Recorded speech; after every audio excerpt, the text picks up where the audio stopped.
You've spoken honestly about the possibility of war between U.S. and China in the long term, if no diplomatic solution is found. For example, on the question of Taiwan and one China policy. Right. How do we avoid the trajectory where these two superpowers clash? Well, it's worth reading that book on the difficult to pronounce Thucydides trap, I believe it's called. I love war history. I like inside out and backwards. There's hardly a battle I haven't read about. And trying to figure out like what really was the cause of victory in any particular case, as opposed to what one side or another claimed was the reason. Both the victory and what sparked the war and Yeah. the whole thing. Yeah. So that Athens and Sparta is a classic case. The thing about the Greeks is they really wrote down a lot of stuff. They loved writing. There are lots of interesting things that happen in many parts of the world, but people just didn't write down. So we don't know what happened, or they didn't really write in detail. They just would say like, we had a battle and we won. And like, well, what? Can you add a bit more? The Greeks, they really wrote a lot. They were very articulate on it. They just love writing. So, and we have a bunch of that writing that's preserved. So we know what led up to the Peloponnesian War between the Spartan and Athenian alliance. And we know that they saw it coming. I mean, the Spartans didn't write. They also weren't very verbose by their nature, but they did write, but they weren't very verbose. They were terse. But the Athenians and the other Greeks wrote a lot, and they were like, and Sparta was really kind of like the leader of Greece. But Athens grew stronger and stronger with each passing year, and everyone's like, well, it's inevitable that there's going to be a clash between Athens and Sparta. Well, how do we avoid that? And they saw it coming and they still could not avoid it. So, at some point, if one, group, one civilization or country or whatever,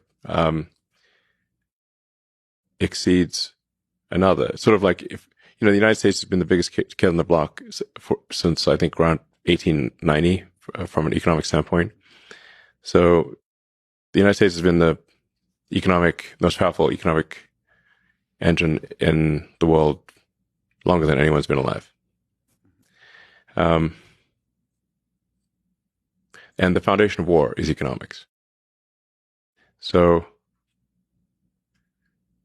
now we have a situation in the case of China where the economy is likely to be 2, perhaps 3 times larger than that of the U.S.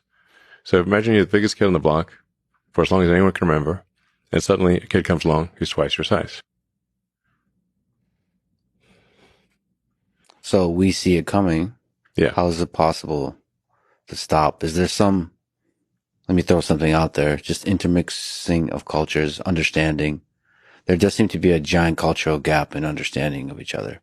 And you're an interesting case study because you are an American, obviously. You've done a lot of incredible manufacture here in the United States, but you also work with China.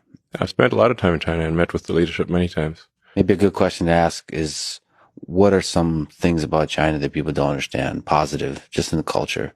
What's some interesting things that you've learned about the Chinese? Well, the sheer number of really smart, hardworking people in China is incredible. There are really, if you say like, how many smart, hardworking people are there in China? There's far more of them there than there are here, I think, in my opinion. And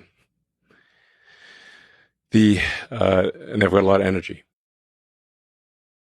So, I mean, the architecture in China that's in recent years is far more impressive than the U.S. I mean, the train stations, the buildings, the high-speed rail, everything. It's really far more impressive than what we have in the U.S. I mean, I recommend somebody just go to Shanghai and Beijing, look at the buildings, and go to, take the train from Beijing to Xi'an, where you have the terracotta warriors. China's got an incredible history, very long history. And, I think arguably in terms of the use of language from a written standpoint, sort of one of the oldest, perhaps the oldest written language. And then China, people did write things down. So, now China, historically has always been, with rare exception, been internally focused. They have not been acquisitive. They've fought each other. There have been many, many civil wars. In the Three Kingdoms War, I believe they lost about 70% of their population. So,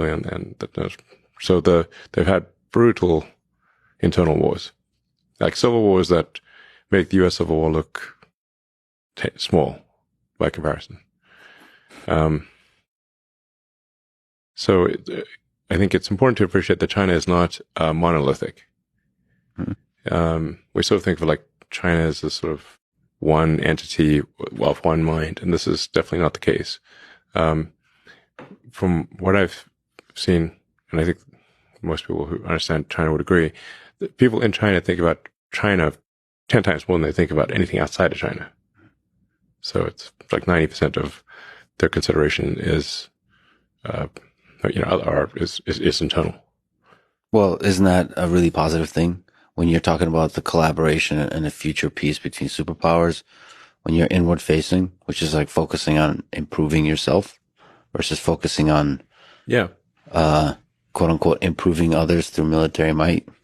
The good news, the history of China suggests that China is not acquisitive, meaning they're not going to go out and invade a whole bunch of countries. Now they do feel very strongly, so that's good. I mean, because a lot of very powerful countries have been acquisitive. The U.S. is also one of the rare cases that has not been acquisitive. Like after World War II, the U.S. could have basically taken over the world and any country. Like we got nukes, nobody else got nukes. We don't even have to lose soldiers. Which country do you want? And the United States could have taken over everything. At will, and it didn't. And the United States actually helped rebuild countries. So it helped rebuild Europe. Helped rebuild Japan. This is very unusual behavior.